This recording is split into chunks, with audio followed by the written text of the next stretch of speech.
আলহামদুলিল্লাহ, আলহামদুলিল্লাহ। দর্শক, আপনাদেরকে একটা দারুণ খবর দিয়ে শুরু করি। ডাকসুর ভিপি সাদিক কায়েম ভাই শিক্ষার্থীদের জন্য এক দারুণ চমক নিয়ে হাজির হয়েছেন।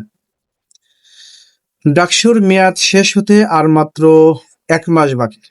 ঠিক এই মুহূর্তে ভিপি সাদিক কায়েম ভাই শিক্ষার্থীদের জন্য দারুণ এক উদ্যোগ নিয়ে এসেছেন। আগামী 17ই আগস্ট ঢাকা বিশ্ববিদ্যালয়ের টিএসসিতে বসতে যাচ্ছে বিশাল এক সিনো বাংলা ডে 2026-এর আয়োজন।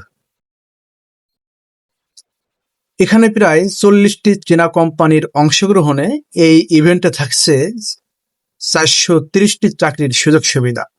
শিক্ষার্থীরা সেখানে সরাসরি নিজেদের সিভি জমা দিতে পারবেন এবং যোগ্যতা অনুযায়ী চাকরি পেয়ে যাওয়ার দারুণ এক সুযোগ রয়েছে, যেখানে ডাকসুর সুপারিশকেও প্রাধান্য দেওয়া হবে।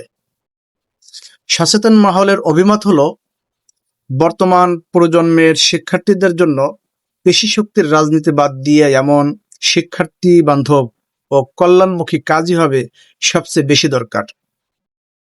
এখন আপনাদের কি মনে হয়, ডাকসুর এই প্রশংসনীয় উদ্যোগ কি বেকারত্ব কমাতে সাহায্য করবে? কমেন্ট করে আপনাদের মূল্যবান মতামত জানিয়ে দিন, আর ভিডিওটি আপনার বন্ধু বান্ধবদের সাথে শেয়ার করে দিন।